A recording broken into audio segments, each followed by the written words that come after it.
नमस्कार। अभी हम मौजूद हैं छपरा जिला के माझी विधानसभा में और हमारे साथ मौजूद हैं विनोद माझी जी, जो जन सुराज के अभियान समिति के सदस्य हैं। और आपको बता दें कि ये पिछला विधानसभा चुनाव भी ये माझी से लड़ चुके हैं। तो हम आइए इनसे बात करते हैं। विनोद जी, आपका हमारे चैनल में बहुत बहुत स्वागत है। धन्यवाद। आपके दर्शकों को भी हमारी तरफ से धन्यवाद। विनोद जी, जन सुराज जो अभियान है, इसका मुख्य उद्देश्य क्या है? जी, जन सुराज जो अभियान है, इसका मुख्य उद्देश्य है कि सही सोच, सही लोग सबको सामने लाए, एक बेहतर बिहार का निर्माण हो, ताकि बिहार अग्रणी राज्यों की श्रेणी में शामिल किया जाए। प्रशांत जी का बस यही सपना है कि यहाँ रोजगार हो, सभी अपने बिहार में जितने बाहर अपने युवा भाई बहन हमारे काम करने गए हों, उनको रोजी रोटी यहीं मिले। प्रशांत जी का सपना ही है कि वो बिहार अन्य राज्यों की श्रेणी में उनका भी नंबर 1 पे स्थान हो बिहार का। तो 2025 में जैसे विधानसभा का चुनाव होने वाला है, तो क्या आपकी जन सुराज जो पार्टी है वो 2025 में चुनाव लड़ेगी? जी हाँ, वो जन सुराज 243 सीटों पे पूरे बिहार विधानसभा में अपने उम्मीदवार उतारेंगे और जीत कर हम लोग एक बेहतर जन सुराज की व्यवस्था वाली सरकार हम लोग बिहार में लाएंगे। ये सभी लोग जानते हैं कि जन सुराज जो है, इसके मुहिम के सूत्रधार जो हैं वो प्रशांत किशोर जी हैं। लेकिन क्या प्रशांत किशोर जी जो हैं वो बिहार के एक दूरदर्शी नेता के रूप में साबित हो सकते हैं? जी हाँ, जैसे कि प्रशांत किशोर जी बहुत से राजनीतिक दलों के लिए काम भी किए हैं और बहुत से राजनीतिक लोगों के साथ रहे हैं, उनका काफ़ी एक्सपीरियंस है।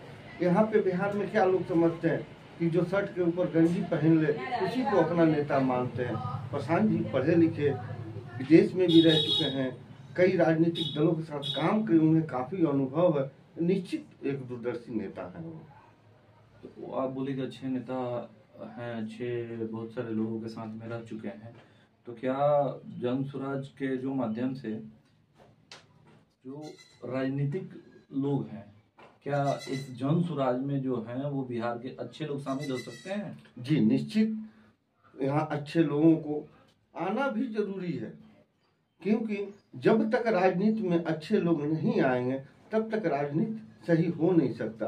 और प्रशांत जी का पैदल पद यात्रा इसी उद्देश्य से है कि जो अच्छे लोगों को लाकर एक प्लेटफॉर्म पर लाए और बेहतर बिहार का निर्माण करें।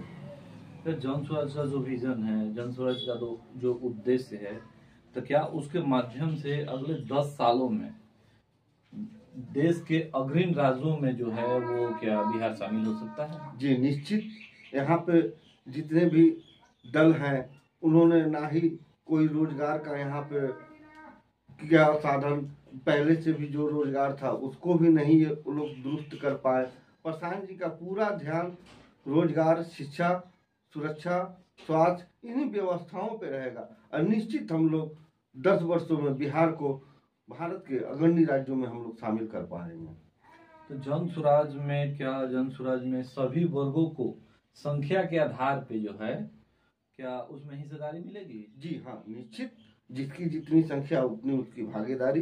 पहले के राजनीतिक दलों ने जितनी भी जातियों का तो नाम लिया मगर उनको उतनी हिस्सेदारी उन्होंने नहीं दिया। जैसे कि 40 लोकसभा सीट से, लोकसभा विधानसभा से 40 महिलाओं को भी टिकट प्रशांत जी देने को कह रहे हैं। मुस्लिम वर्ग को जितनी उनकी हिस्सेदारी है उनको हिस्सेदारी देने को कह रहे हैं। दलित वर्ग को जितनी उनकी हिस्सेदारी है उनको देने को कह रहे हैं। अति पिछड़ों के लिए उन्होंने कर्पूरी ठाकुर की जयंती समारोह में उन्होंने घोषणा किया ही कि अति पिछड़ों का भी जितना संख्या है उतनी ही उनकी हकदारी मिलेगी। निश्चित जन सुराज में महिलाओं की उचित भागीदारी क्या होगी? उचित भागीदारी, उनको सम्मान देना, उनको नेतृत्व कर देना और बिहार के लिए उनको काम की जिम्मेवारी देना।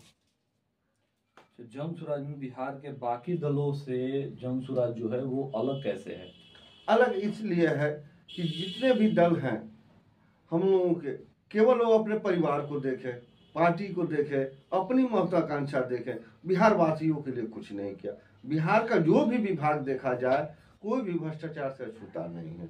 हम लोग सत्ता नहीं, व्यवस्था परिवर्तन के उद्देश्य से प्रशांत जी का पैदल यात्रा चल रहा है। और अनेक पहले भी हमारे महात्माओं ने पद यात्रा किया। गौतम बुद्ध ने पद यात्रा इंसान को कर्म के लिए किया था। विनोबा भावे ने भूदान के लिए किए थे। और गांधी जी अंग्रेज को भगाने के लिए किए थे। निश्चित ही प्रशांत का यह पद यात्रा व्यवस्था परिवर्तन पद यात्रा होकर रहेगा बिहार। माझी विधानसभा की बात करते हैं तो माझी विधानसभा अभी तक जो है उसके विकास के बारे में आपकी क्या राय है? माझी विधानसभा पार्टियों के गठबंधन के चलते, मनचाहा परिस्थितियों के चलते ऐसे ऐसे प्रतिनिधियों के हाथ में चला गया कि जिस बात को लेकर वो वोट मांगे लोग से, उस बात पे उन लोग खड़े नहीं उतरे। जो भी प्रतिनिधि यहाँ पे, अब जाए हमारे माझी में नहर में पानी नहीं है, जाए ब्लॉक पे, ब्लॉक का दशा देखते ही आपको समझ में आ जाएगा कि हाँ यहाँ किस प्रकार की व्यवस्था है। जाए ग्रामीण इलाकों में आप जाए, ना ही सरकार के दिए हुए कोई भी योजना मुखिया सही तरीके से लागू कर पा रहे हैं, ना ही कहीं गौशाला दिख रहा है। महज बताइए आप इस सरकार की जो 400 रुपये पेंशन देती है, 400 रुपये पेंशन में विधवा कैसे बच्चे पाल सकते हैं? एक वृद्ध कैसे अपनी 1 महीने का दवा चला सकता है? एक विकलांग 400 रुपये में कैसे अपना सहारा खड़ा कर सकता है? प्रशांत जी कहे हैं अगर जनसुराज का सरकार बनेगा, निश्चित ही बनेगा, और सबको 2000 रुपये एक सम्मानजनक पेंशन दिया जाएगा। तो अभी हमारे साथ मौजूद थे विनोद माझी जी और जनसुराज के जो छपरा जिला के अभियान समिति के सदस्य भी हैं, उनसे हमारी बात हो रही थी। धन्यवाद।